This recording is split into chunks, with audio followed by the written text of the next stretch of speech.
Welcome to our channel. इस video में हम कक्षा 8वीं विषय विज्ञान के अध्याय 7 शरीर की रचनात्मक एवं कार्यात्मक इकाई कोशिका के प्रश्नों के उत्तर करेंगे। इस वीडियो को सुनने मात्र से ही आपको सारे प्रश्नों के उत्तर याद हो जाएंगे। तो अगर आपने हमारे चैनल को अभी तक सब्सक्राइब नहीं किया है तो जल्दी से सब्सक्राइब कर लीजिए और इस वीडियो को लाइक कर अपने फ्रेंड्स को जरूर शेयर करें। तो चलिए शुरू करते हैं। सबसे पहले हम पाठ्य पुस्तक के मध्य में आए प्रश्न के उत्तर करेंगे। इसमें सबसे पहला इनके उत्तर दीजिए कि प्रश्न है, पादप कोशिका के बाह्य आवरण को क्या कहते हैं? इसका उत्तर है, पादप कोशिका के बाह्य आवरण को कोशिका भित्ति कहते हैं।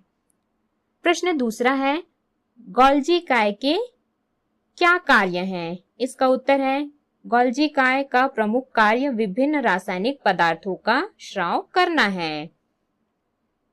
प्रश्न तीसरा है, लाल सेब फल में कौन सा लवक पाया जाता है? इसका उत्तर है, लाल सेब फल में क्रोमोप्लास्ट लवक पाया जाता है। प्रश्न चौथा है, प्रोटीन फैक्ट्री किसे कहते हैं? इसका उत्तर है, प्रोटीन फैक्ट्री राइबोसोम को कहते हैं।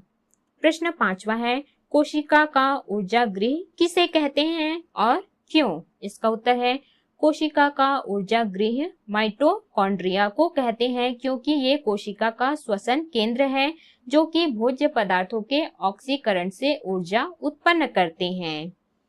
अगला है, इनके उत्तर दीजिए का पहला प्रश्न, कोशिका का नियंत्रण कक्ष किसे कहते हैं और क्यों?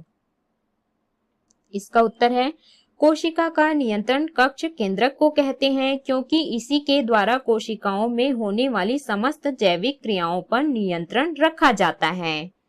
प्रश्न दूसरा है, गुणसूत्र किसके बने होते हैं? इसका उत्तर है, केंद्रक में महीन धागों के जाल जैसी रचना पाई जाती है जिन्हें क्रोमेटिन जाल कहते हैं। कोशिका विभाजन के समय क्रोमेटिन जाल के धागे सिकुड़कर छोटे और मोटे तंतु जैसी रचनाओं में बदल जाते हैं जिन्हें गुणसूत्र कहते हैं। गुणसूत्र प्रोटीन एवं डीएनए से बने होते हैं। अगला है प्रश्न, केंद्रक के कार्य क्या है? इसका उत्तर है, केंद्रक के प्रमुख कार्य निम्न है। पहला, कोशिकाओं में होने वाली समस्त जैविक क्रियाओं पर नियंत्रण रखता है।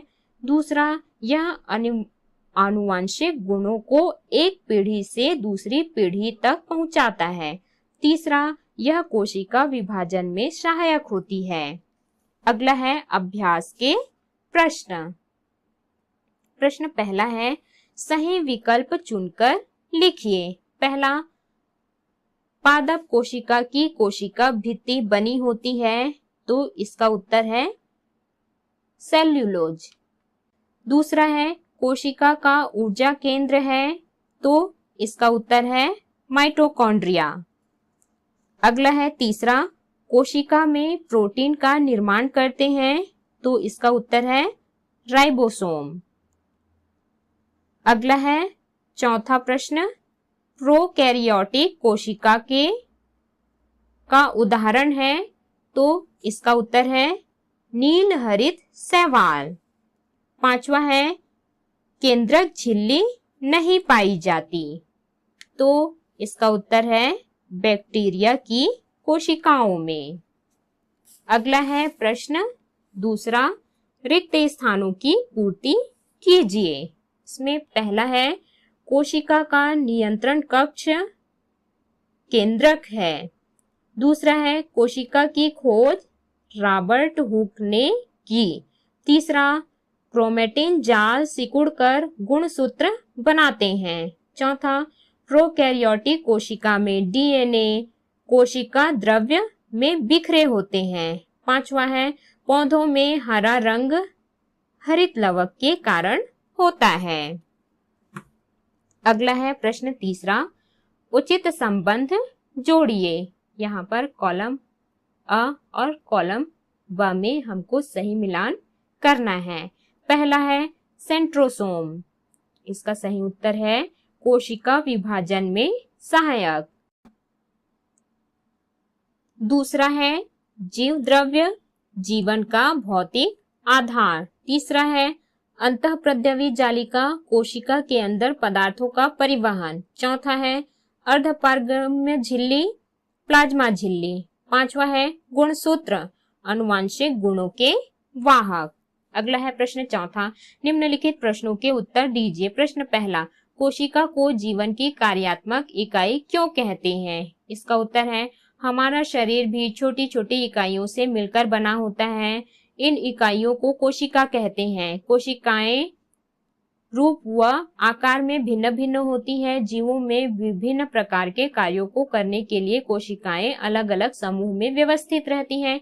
इस प्रकार कोशिकाओं को जीवन की रचनात्मक तथा कार्यात्मक इकाई कहते हैं।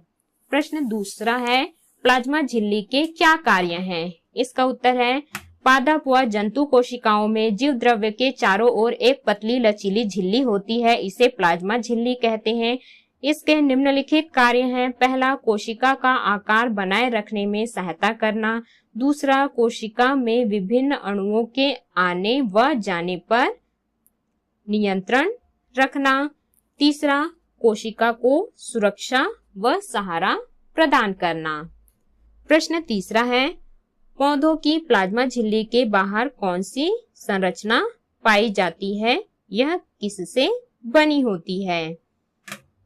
इसका उत्तर है पौधों की प्लाज्मा झिल्ली के बाहर कोशिका भित्ति पाई जाती है। यह सेल्यूलोज की बनी बाहरी दृढ़ एवं निर्जीव रचना होती है जो कोशिका की बाहरी सीमा निर्धारित करती है और कोशिका को निश्चित आकृति प्रदान करती है।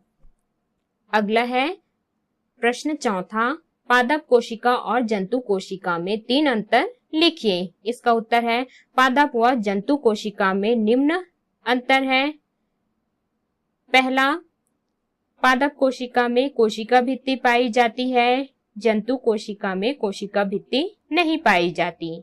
दूसरा, पादप कोशिका में क्लोरोप्लास्ट पाई जाती है, जंतु कोशिका में क्लोरोप्लास्ट अनुपस्थित होती है।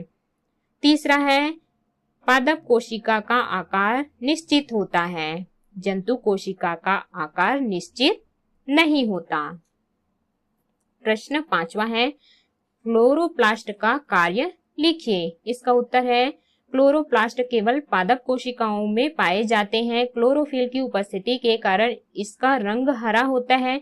ये सूर्य की ऊर्जा से प्रकाश संश्लेषण करने में सहायक होता है। अगला है प्रश्न छठवां, पादप कोशिका या जंतु कोशिका का चित्र बनाकर कोशिकांगों के नाम लिखिए। तो इसके उत्तर में आपको इस प्रकार से पादप कोशिका का चित्र बनाना है और इसको नामांकित करना है, कोशिकांगों के नाम लिखना है। और आपको इस प्रकार से जंतु कोशिका का चित्र बनाना है और नामांकित करना है, कोशिकांगों के नाम लिखना है। प्रश्न सातवां है, कोशिकाओं के अलग अलग आकार और आकृति होने के क्या क्या कारण हो सकते हैं? इसका उत्तर है सामान्य कोशिकाओं में माइटोकॉन्ड्रिया, गाल्जी कैस, सेंट्रोसोम, केंद्रक इत्यादि पाए जाते हैं। अधिकांश जीवों जैसे अमीबा, केंचुआ, मेढक, गाय, गुलाब, मनुष्य आदि की कोशिकाएं सामान्य कोशिकाएं हैं, परंतु कुछ सूक्ष्म जीवों की कोशिकाओं में महत्वपूर्ण कोशिकांग जैसे माइटोकॉन्ड्रिया, गाल्जी कैस, सेंट्रोसोम, अंतःप्रद्रवी जालिका भी नहीं पाए जाते। इसलिए कोशिकाओं के अलग अलग आकार और आकृति होती है। तो इस प्रकार से हमने सभी प्रश्नों के उत्तर किए। इस वीडियो को केवल सुनने मात्र से ही आपको सारे प्रश्नों के उत्तर याद हो जाएंगे।